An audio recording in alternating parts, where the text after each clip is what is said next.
O novo conceito do Estado. Compreendendo assim o fenômeno revolucionário como interferência de uma ideia no sentido de restabelecer um equilíbrio, criamos a nossa concepção do Estado de finalidade prefixada, porém de plasticidade revolucionária. O Estado, para nós integralistas, é o interferente modificador. Nos séculos anteriores ao nosso, e eu incluo como últimos episódios de um período que se extingue a Revolução Russa e todas as revoluções fascistas, a tarefa revolucionária cabia a indivíduos ou grupos de indivíduos. E aqui é uma nota. Chamo a atenção dos leitores para este trecho escrito em 1934, principalmente aos que me acusam sem nunca me haver lido. Voltemos ao texto. O Estado que concebemos conterá em si as forças novas, a potência da ideia criadora e transformadora, porque não será um Estado unilateral oriundo dos caprichos da soberania popular e do sufrágio universal, uma simples projeção jurídica de um aspecto apenas da nacionalidade, e sim a própria nação, organizada segundo as categorias de seus componentes. A subordinação das forças econômicas e sociais da nacionalidade ao Estado, a transposição da luta social, do combate econômico para o âmbito estatal, o estabelecimento de normas plásticas, de leis flexíveis, como já preconizava Alberto Torres, a adaptação do pensamento filosófico e do conceito jurídico às realidades e transformações do organismo nacional, eis o escopo integralista. Essa concepção do governo dos povos, já preconizada por Santo Agostinho, ganha hoje oportunidade e exprime uma atualidade palpitante. É que o mundo moderno nos oferece o espetáculo de uma inexorável marcha social que se acelera à revelia do poder do Estado. E isso se aplica. O Estado liberal é uma ideia parada, enquanto a sociedade é uma ideia transformada em fato, e que se pôs em movimento segundo as leis que presidem a evolução determinista da matéria, fixando-se o Estado, no seu conceito formal, deixou de ampliar a sua capacidade de ação, enquanto o progresso social ampliou o seu volume, verificou-se o desequilíbrio. O Estado não pôde mais conter as forças em conflito e, faltando ao Estado capacidade criadora de interferência e de ação, surgiram os indivíduos, atuando nas massas populares no sentido revolucionário, isto é, desempenhando um papel que cabia ao Estado. Ainda aqui encontramos um erro da teoria marxista, quando inclui seus próprios líderes na massa proletária. Essa massa nunca seria capaz de fazer a revolução. Ela foi modificada, orientada e comandada por ideólogos e caudilhos. Por isso que Henri Demen, que é insuspeito por ter sido marxista, conclui que não existem duas classes, capital e trabalho, e sim três, capital, trabalho e inteligência. De fato, as revoluções até hoje têm sido obra de indivíduos agindo fora dos círculos do Estado, isto é, suprindo uma função do Estado. Nós concebemos a revolução como um dever do Estado, refletindo os anseios do homem que o criou. E aos socialistas que tudo querem socializar, diremos que a primeira coisa que o integralismo pretende não socializar, mas incluir entre os deveres do Estado é a dinâmica revolucionária. Só o Estado tem poderes de agir para manter o equilíbrio social. Só o Estado tem o dever de distribuir justiça. Mas o Estado, para os integralistas, não é o fetiche aterrador do socialismo absorvente. Ele não destrói o indivíduo e as projeções morais, a família, a propriedade, a pátria, a religião. Justamente porque o Estado integral é finalista, é que ele evoca o direito de ser revolucionário. para destruir todos os fatores que ameaçam a situação de desequilíbrio atentatórias da intangibilidade do homem. O Estado integral objetiva a sustentação do homem integral. O homem integral exprime-se pelos caracteres materiais, intelectuais e espirituais que lhes são inerentes. Um homem sem família está muito mais arriscado a ser absorvido e oprimido pelo Estado. O conceito do afeto, da honra, da inviolabilidade da família colocam o homem a salvo não só das arremetidas individuais de seus símiles, mas das próprias arremetidas do Estado. Família e pátria. A família é a defesa moral do homem que, só em razão dela, não se animaliza e só pelo seu respeito não se escraviza. Consequentemente, sustentamos o princípio da propriedade, porque ela é a garantia da família, a defesa material do indivíduo e o elo concreto através do qual as gerações se ligam. A propriedade é a esperança do trabalhador, motivo porque o Estado integral se opõe ao sentido capitalista da civilização burguesa e liberal, pois o capitalismo atenta contra o princípio da propriedade, absorvendo dia a dia as posses dos pequenos, prosseguindo na sua obra marxista de proletarização das massas médias, sufocando as pequenas iniciativas com juros onerosos e escravizando as nacionalidades através de operações financeiras leoninas. Sustentamos os princípios da família e da propriedade na defesa do operário, do pequeno artífice, do lavrador ou comerciante, na defesa das classes médias e liberais. Como consequência, o Estado integral defende, violentamente, a ideia da pátria. Sem a pátria, razão ética, imperativa espiritual, imposição do afeto e da solidariedade de milhões de filhos de um mesmo povo, não se compreende a defesa eficiente pelo direito e pela força daqueles dois outros princípios fundamentais da felicidade humana, a família e a propriedade. A pátria não é uma ficção, mas uma realidade tangente e imperativa. A Grande Guerra constituiu a fragorosa decepção dos anarquistas e socialistas de todo o mundo, quando troaram os canhões na tremenda carnificina, observou com muita exatidão Miguel Reale, debalde se fizeram ouvir os ecos dos grandes apóstolos internacionais que diziam: operários de todo mundo univos, ou o operário não tem pátria. Os eleitores de todos os partidos socialistas do mundo e os adeptos de todos os anarquismos, as massas proletárias sindicalizadas, tudo partiu para a fronteira. A voz da pátria foi uma realidade histórica muito mais forte do que a luta de classes. Imperativo de transformação. O Estado integral vem responder, neste momento, a uma angustiosa situação dos povos. O liberalismo algemou o Estado democrático com a pesada cadeia das constituições e das fórmulas jurídicas estáticas. E os governos representativos desse Estado perderam toda a autoridade para resolver os problemas mais simples de ordem interna ou de caráter internacional. O Estado liberal teve a sua oportunidade histórica, num instante em que não existiam pendências senão entre indivíduos. Fixados os direitos nas leis, o Estado pôde dirimir as lutas de indivíduos isolados, evitando que alguém praticasse justiça pelas próprias mãos. A justiça tornou-se monopólio do Estado, regulando as relações entre indivíduos. Mas, no decurso do século XIX, foi-se verificando que o Estado liberal sofria de um constitucionalismo reumático que o impedia de caminhar acompanhando a marcha do mundo.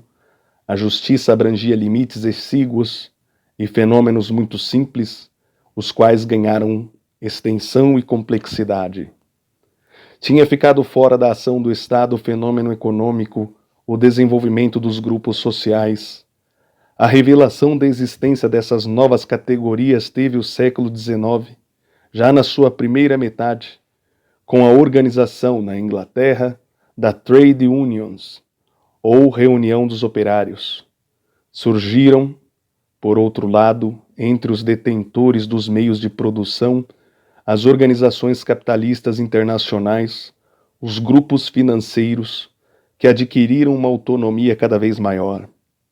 Em 1848, Karl Marx lança o célebre manifesto que ilumina como um clarão de relâmpago os destinos de uma civilização materialista.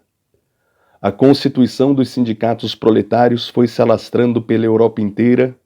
Em França, consagra Waldeck Rousseau, é o consentimento do Estado para que os grupos de trabalho e do capital se digladiem, procurando mutuamente justiçar-se à revelia dos governos.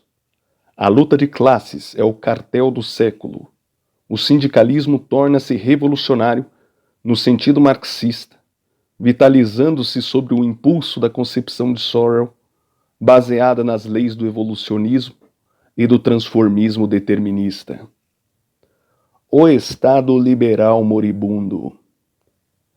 A guerra entre os homens está declarada nas barbas do Estado impotente e ridículo da democracia liberal.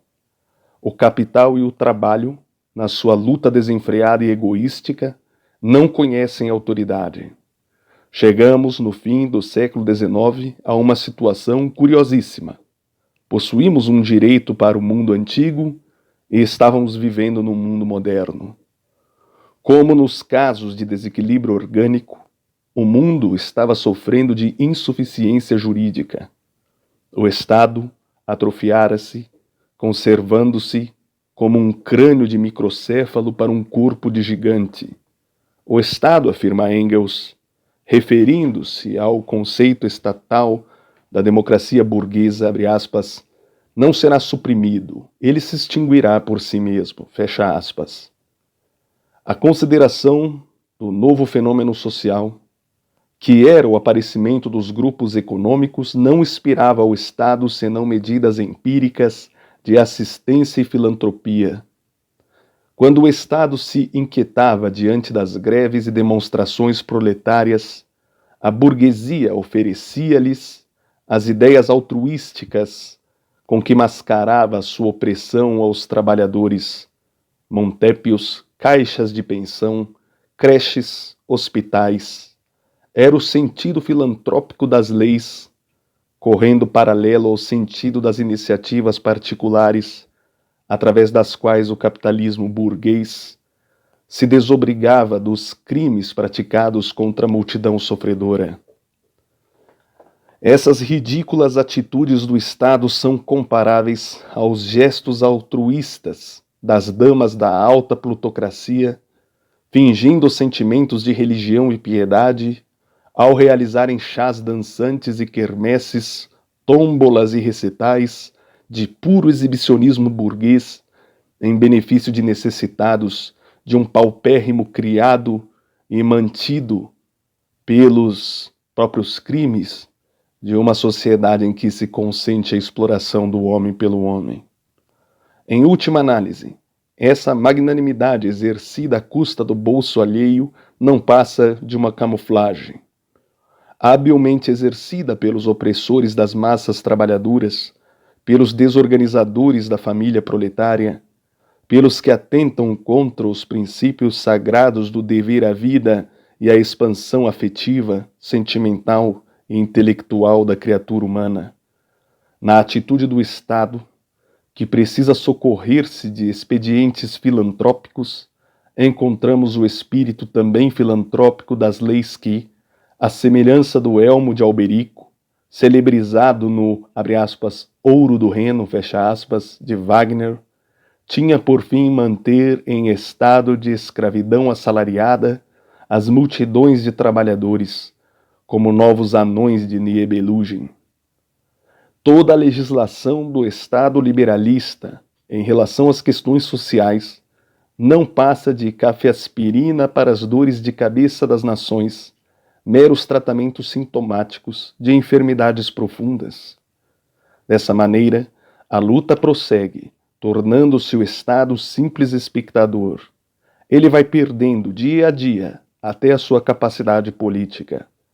Torna-se um instrumento nas mãos dos partidos e estes são manobrados, consciente ou inconscientemente, pelos grupos financeiros ou pelos agitadores da massa proletária.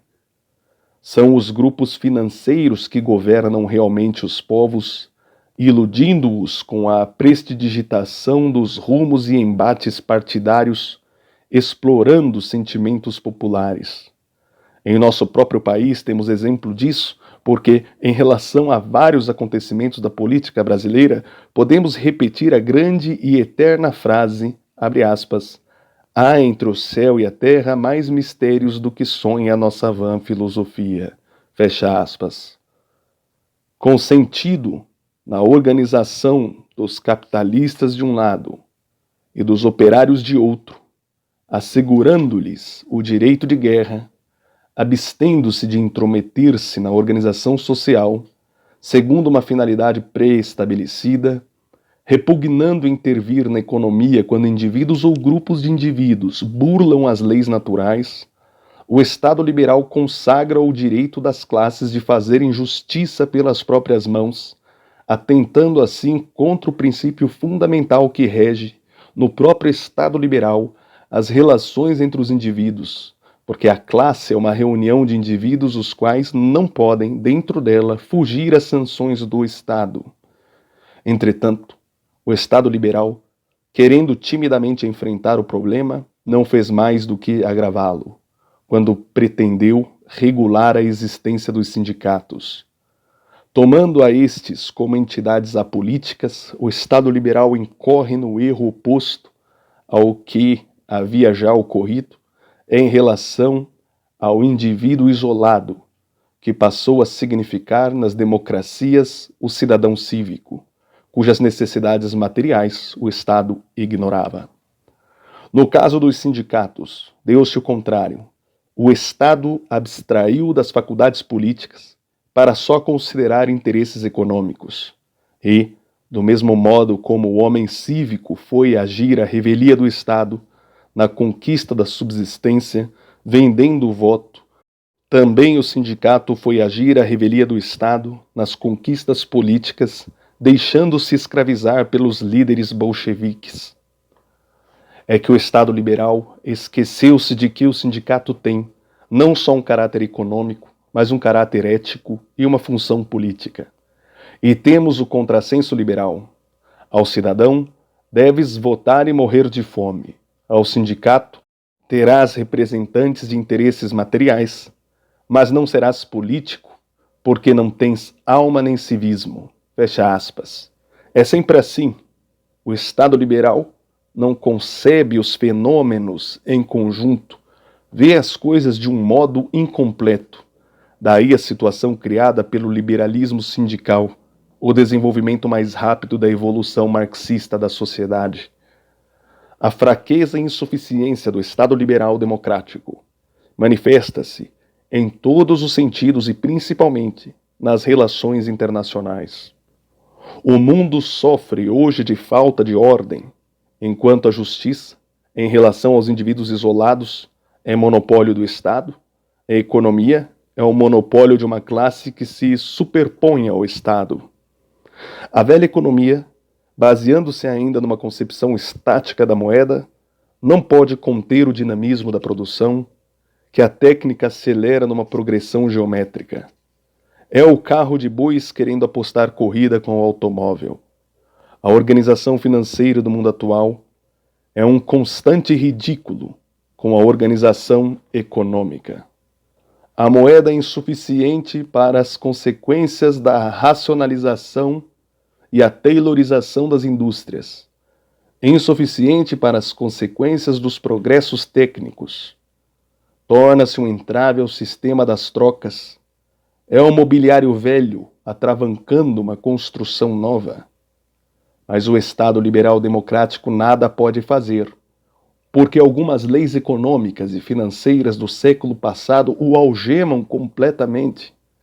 O mundo sofre todas as crises, desde a dos meios circulantes até a dos chomages e armazenamento dos estoques de mercadorias. O recente discurso de Daladier na abertura da Conferência de Londres foi expressivo. Diminuição das horas de trabalho e unificação da moeda, propôs o primeiro-ministro francês. À primeira vista é um remédio simples, porque, na realidade, não existe superprodução de mercadorias e sim incapacidade de poder aquisitivo. Facultada a aquisição a milhões de homens hoje sem trabalho, parece evidente que a situação do mundo melhoraria. Entretanto, a Conferência de Londres não passou de uma assembleia de medíocres, e isso pelos motivos expostos por Oliveira Salazar, quando afirmou que de nada valeria assentar medidas quando os governos não têm autoridade para cumpri-las. O mundo moderno está enfermo por falta de autoridade. Por isso, os movimentos das juventudes da Inglaterra, de Portugal, da França, do Japão, da Alemanha, da Itália, da Polônia, do Chile, da Áustria, da Suécia, da Noruega, do Chile e da Argentina, em favor do Estado forte.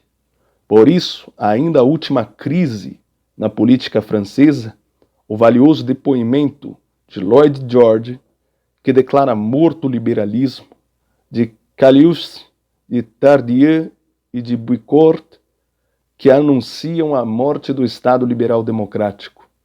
Por isso, ainda a atitude recente de Roosevelt, tentando num supremo esforço e sem alicerce político preparado, impor uma ditadura econômica financeira que tanta repercussão teve no mundo. A voz da América Latina. É o ritmo do século, não podemos fugir dele. Mas, e isto é o mais importante para nós, enquanto os demais povos se movimentam no sentido do Estado forte, nós vamos mais longe porque desejamos o Estado integral, que contém todas as forças e representa o equilíbrio perfeito. O Estado forte significa ditadura, sinônimo de Estado totalitário. O Estado integral é uma democracia orgânica, a ordem garantindo a liberdade. Do continente sul-americano sairá a palavra nova. Essa palavra é a mesma que está realizando o maior movimento do mundo atual, com extensão geográfica e o mais profundo como significação cultural e espiritual.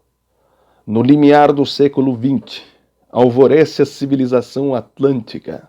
É a voz da América pela voz da pátria brasileira. É a quarta humanidade que vai aparecer no Novo Mundo.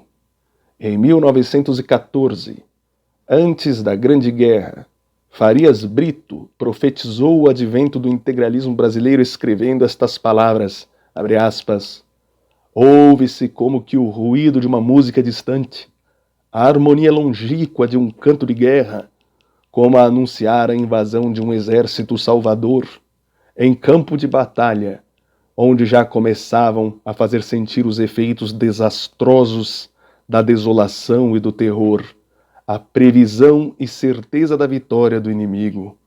Despertam energias ocultas que dormiam ignoradas no fundo das consciências. Fecha aspas. Esse exército é constituído pelas novas gerações integralistas, pelos novos homens, batedores dos tempos novos, anunciadores da próxima alvorada humana. Terceira parte. Pelo destino do Brasil, o sentido otimista da obra de Machado de Assis, A Resposta da Atlântida. Pelo destino do Brasil. Esta oração foi lida na Rádio Educadora Paulista e publicada no Correio Paulistano em 1926. Ela contém o pensamento que esbocei em 1928, em discurso na Câmara dos Deputados de São Paulo e na conferência que fiz em Ribeirão Preto, sob o título, abre aspas, O Homem do Brasil, fecha aspas, que anunciei na campanha chamada Verde Amarelista, que fixei melhor no manifesto que redigi para a Legião Revolucionária em 1931, que tornei definitivamente nítido no manifesto de outubro, com que lancei o integralismo em 1932. É o mesmo pensamento que me absorve e que está presente em todos os meus livros. Esta oração cabe perfeitamente nestas páginas e serve para esta hora sombria que só os inconscientes não percebem. Destino dos povos, vontade desconhecida, que ages no fundo das eras, através das transformações numerosas e constantes do espírito do tempo e das fisionomias da terra. Força providencial que determinaste as migrações das raças e tangiste nações em marchas de conquistas, fundando as religiões e estabelecendo os impérios. Tenhas partido da Ásia, ou hajas ali renascido da morte de civilizações milenárias. És tão eterna como o roteiro dos astros, e és agora tão viva no nosso amargurado século, como estavas presente quando nasceram os primeiros deuses. Destino dos povos revelado na ânsia de destruir dos exércitos de Tamarleão e de Cambises, de Gengis Khan e de Átila, ou anunciando na febre das construções que deixaram no Egito, em Babilônia, na Grécia e em Roma, os sinais das grandes épocas. Tu, que conduzes os povos, que modificas as cartas geográficas, que derrubas e ergues os tiranos, que oprimes as multidões em obediência a teus secretos desígnios e, como as oprimes, as elevas na glória das civilizações. Tu, destino misterioso, que conduziste pelo deserto Moisés e o seu povo, dando-lhes água em Maná, mas, sobretudo, ofertando-lhes a deliciosa dádiva da esperança. Tu, que estiveste presente em todos os tempos, na guerra ou na paz, na destruição e na reconstrução, nas catacumbas de Roma, no anoitecer do Império Latino, no lusco-fusco da Idade Média, nos laboratórios dos alquimistas, nas meditações dos filósofos, nas rivalidades dos reis, nas guerras das religiões, na epopeia das descobertas iluminando o caminho dos navegadores, no desbravamento das matas virgens, dos continentes virgens, nos rios de sangue da Revolução Francesa, no grande sonho romântico do século passado, nas descobertas científicas que vieram do machado de pedra à época do rádio e chegaste até nós neste momento angustioso para a sociedade contemporânea. Tu, destino dos povos, dá ao Brasil o seu instante de firmação, proporciona-lhe a hora da sua palavra ao mundo. Forças íntimas da nacionalidade. Que missão estará reservada a esta grande pátria? Que contribuição trará ela à humanidade do futuro?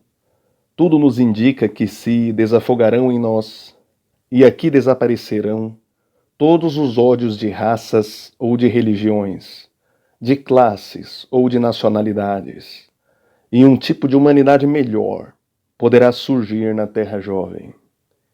É preciso, entretanto, para que um dia tenhamos o dom da palavra, que não deixemos aqui predominar nenhuma das feições já definidas da velha civilização que agoniza depois da Grande Guerra, porque o seu ciclo está definitivamente encerrado.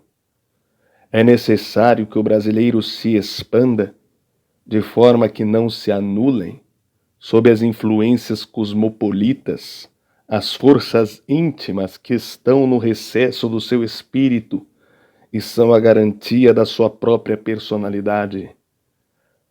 A confraternização das raças. Nós somos um povo que começou a existir desde a morte de todos os preconceitos, quando as três raças se fundiram, irmanadas no exército selvagem de negros, de índios e de brancos, na aventura guerreira de Camarão, Negreiros e Henrique Dias, ao casamento das três raças, presidiste, ó destino eterno dos povos, sob a forma de todos os sofrimentos, na luta bravia contra a natureza traidora, na conquista palmo a palmo da terra que suou o ouro de Minas Gerais e derramou esmeraldas como lágrimas verdes nas mãos de Fernão Dias, e ergueu-se eriçada de catadupas, de onças, de insetos letais, de flechas e tacapes, para tentar intimidar o passo de 7 léguas de Raposo Tavares, descortinador de horizontes. Então, a meiga ingenuidade do índio, raça infantil em permanente comunhão cósmica, raça constituída de homens árvores, virginais nas suas impressões e nos seus raciocínios, porque vinham agora mesmo da terra, misturava-se a onda negra trazida das florestas da África, no bojo dos navios, para reiniciar o diálogo de Cam com seus irmãos, interrompido na Ásia depois do dilúvio, e o branco arremessou de si todos os preconceitos para abraçar seus irmãos. Nossa pátria nasceu da confraternização das raças, das grandes núpcias históricas que fundiram numa só aspiração e num só sentimento as 3 humanidades. Daí talvez a origem do temperamento brasileiro, do nosso gênio hospitaleiro e meigo, pacífico e bondoso, da nossa sensibilidade languida e doce, dos nossos costumes suaves, da nossa capacidade para o sacrifício. Deu-nos a conquista da terra, o hábito da luta, o destemor dos perigos, a coragem persistente, porém, a fusão das 3 raças iniciais ensinou-nos o amor da humanidade e de tal modo ampliou a nossa possibilidade de amar que, diante desse sentimento, ruíram todos os preconceitos, todas as prerrogativas, como deixaram de existir todos os ódios. Povo criança, não conhecendo ainda os rancores que separam as nacionalidades velhas e criam antagonismos de cultura e choques permanentes de doutrinas, de religiões ou de política. Estamos na nossa infância e, ao olharmos para a nossa brava história, sentimos a mesma origem de sofrimentos e verificamos que todo o nosso patrimônio custou o esforço comum dos nossos antepassados. Nada nos separa. A nossa geografia escreveu-a o branco com nomes indígenas e consolidou-a com o suor do negro. Nosso idioma foi amaciado e reuniu cabedais de expressões oriundos da selva americana e das florestas da África. O nosso apego à terra é tão forte, o extremo Amazonas, onde o tapuia contemplativo ouve o segredo cochichando das iaras e da cobra grande, quando no extremo Pampa, onde o gaúcho galopa sua inquietude no rastro luminoso dos boitatás das coxilhas, as populações pastoras de Minas Gerais, os garimpeiros do Araguaia, o homem do café ou da erva mate, os que trotam tangendo tropas em longas estradas, ou se conduzem ao ritmo longo dos remos nas canoas vagarosas dos largos rios. Nós bem o sentimos, possuímos a mesma alma, porque misteriosas forças que vieram desde as primeiras transfusões de sangue trabalharam sem o percebermos pela unidade do espírito brasileiro. O rumor das marchas ignoradas. As correntes migratórias que nos procuram terão de renunciar ao passado, condição que foi imposta aos nossos avós quando pisaram a terra americana. E nós devemos acolhê-las, sem nos sujeitarmos a quaisquer imposições que tragam o cunho de velhos prejuízos europeus ou que tenham em mira perpetuar dentro de nossa pátria feições nacionais estrangeiras. Assim, nosso espírito nacional deve estar alerta para que um cosmopolitismo nocivo não venha retalhar a palavra que ao Brasil compete dizer um dia ao mundo. A ti, Espírito imortal, que presides aos destinos dos povos e que tantas vezes renovaste a face da terra, não deve ser estranho esse rumor surdo das marchas ignoradas da nossa nacionalidade, esta inquietação dolorosa do Brasil presente que desperta num momento tão angustioso para a velha humanidade, as gerações detentoras de uma cultura importada que nunca representou a realidade nacional, não compreenderão jamais este aflitivo instante de procura de nós mesmos, esse despertar de energias no meio das dúvidas. Destino dos povos, qual será o nosso destino? Que eternos desígnios nos fazem passar por esta provação, que é o despertar da nacionalidade, carregando como Zaratustra um cadáver às costas? Como poderá, além do mais, marchar o Brasil com ânimo e fé, se um gélido ceticismo nos paralisa, se uma educação materialista restringe as nossas aspirações cotidianas a um círculo de interesses pessoais? Apelo a uma nova geração. Entretanto, geração nova do Brasil, cumpre encetar a grande obra de afirmação brasileira. É o terceiro ciclo histórico, a terceira batalha a vencer. Vencemos no passado a ficção política europeia do Tratado das Tordesilhas, conquistando palmo a palmo o território. Vencemos a Santa Aliança, consolidando a nossa independência política. E agora nos cumpre vencer a mais decisiva das batalhas, que é conquistar o direito de ter fisionomia própria, de ser alguma coisa no mundo, de representar um papel na humanidade. É doloroso contemplar-se o panorama brasileiro neste momento. Os espíritos estão separados, quando deveriam estar mais do que nunca unidos para a grande obra. Impera nas cidades um cosmopolitismo dissolvente, embriaga-nos os prazeres de uma civilização materialista que nos inspira a ambição pessoal e ensina, como mais belo caminho do triunfo, o caminho mais curto. Esquecemo-nos de que seremos indignos da humanidade se não cumprirmos uma missão que nos cabe e, esquecendo, aceitamos todas as expressões da civilização estrangeira, copiando sem cessar, contrariando tendências próprias para que pareçamos um povo de refinados. Timbramos em mostrar-nos conhecedores da geografia, da história e da literatura dos outros povos, porque só assim parecemos cultos e civilizados. Não nos lembramos que nos velhos países os homens mais representativos ignoram até o nome da capital do nosso país.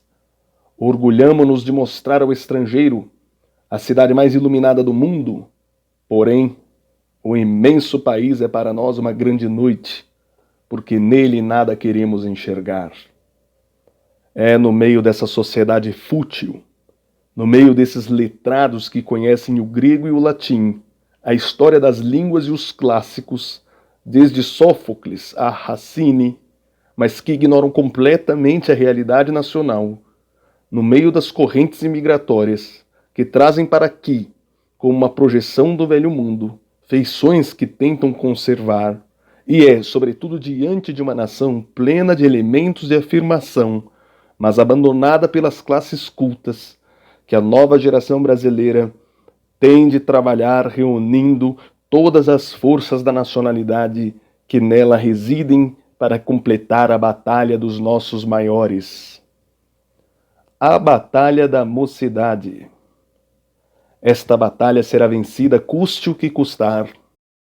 é que tu, ó destino dos povos, estás mais do que nunca presente na angústia da nova geração brasileira, é que estás presente em toda a extensão do país, na luta do cearense contra a inclemência da terra, voltando a cada ano para o teatro do seu eterno martírio, com energias que se renovam a cada sacrifício, na irrequieta cavalgada dos entreveros nos pampas do sul, na audaciosa força paulista, no estoicismo do tapuia, assoberbado pela selva amazônica, no garimpeiro, no vaqueiro, no boiadeiro e no tropeiro, no carreteiro e no peão indômito, no caiçara, no negro, no cafuço, no caboclo, nessas grandes reservas nacionais. Acendes o teu fogo imortal, destino dos povos, no risco fosfóreo do boitatá, nas fagulhas da mandiouro, na brasa do cachimbo do curupira e do saci, nos largos sertões, como se fosse a própria alma do Brasil, ígnea e palpitante.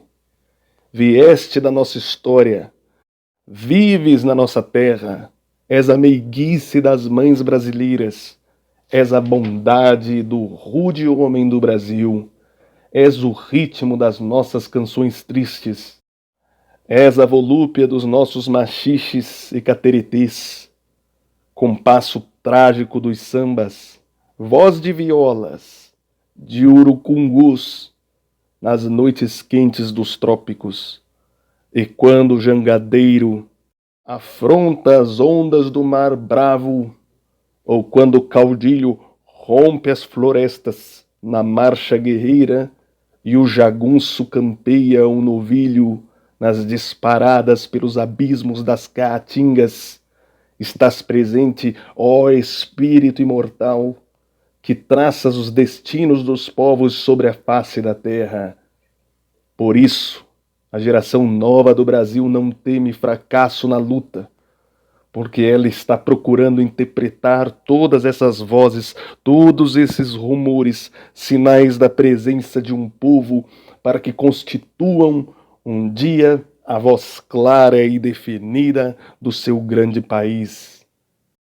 Destino dos povos, arrasa-nos com um cataclismo, se tivermos de ser, com tudo isso, um povo tributário, se tivermos de ser um aglomerado de adventícios, se tivermos de legar aos nossos descendentes um exemplo de passividade, que é uma traição ao sacrifício dos nossos antepassados.